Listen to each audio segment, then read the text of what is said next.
अर्थात आज त्यांना ड्रोन दीदी म्हणून ओळखतो. शेतात फवारणी पुरुषच करतात असाच समज आहे, पण नीलमताईंनी हा समज मोडून काढला. घराला आर्थिक हातभार लावण्यासाठी ताईंनी फवारणी करायचं ठरवलं आणि तेही ड्रोननं. त्यासाठी त्यांनी प्रशिक्षण घेतलं. आज फवारणीसाठी त्या जिल्हाभर फिरतायत. आतापर्यंत 700 एकरहून जास्त क्षेत्रावर त्यांनी फवारणी केली आहे. फवारणीमध्ये कमाई किती असा विचार करत असाल तर 60,000 ते 1 लाखापर्यंत. ग्रामीण भागातल्या महिला काय करू शकतात हे नीलमताईंनी दाखवून दिलंय. आजची स्त्री नवतंत्रज्ञान शिकू शकते आणि त्यातून आपला व्यवसायही उभा करू शकते. म्हणून आज ड्रोन घेऊन फवारणी करणाऱ्या नीलमताई फक्त कौतुकाचा विषय नाही, तर त्यांनी चोखाळलेली वाट अनेक मुक्तांना प्रेरणा देते. म्हणूनच या ड्रोन दीदीला म्हणजेच नीलम दिवेकर यांना आम्ही मुक्ता सन्मान देऊन सन्मानित करत आहोत.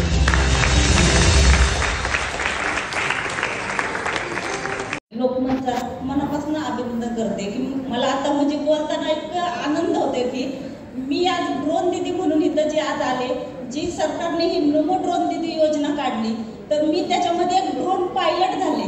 ह्याच्यावरती मला इतका अभिमान आहे.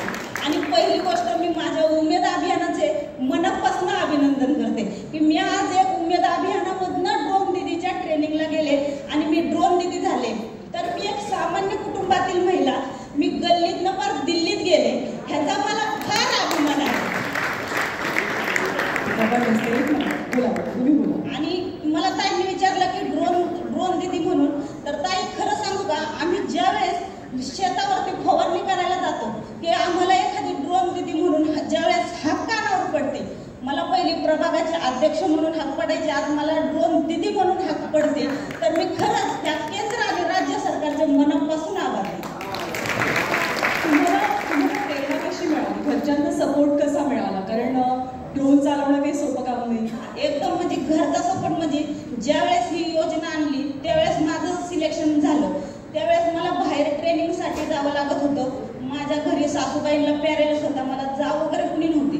माझे मिस्टर मला म्हटले आम्ही घरी कसं पण खाऊ, मी घरी डाळ खिचडी भात करून खाईन, पण तू ट्रेनिंगला जा. मी जवळजवळ 3 महिना बाहेर होते. मी ट्रेनिंगला माझे 7 ते 8 दिवस गेले. त्यानंतर मी मोदीजींच्या लाईव्ह कार्यक्रमाला भोपाळला 15 दिवस होते. त्यानंतर मी आत्ताच्या 15 ऑगस्टच्या कार्यक्रमाला मला विशेष अतिथी म्हणून दिल्लीला आमंत्रित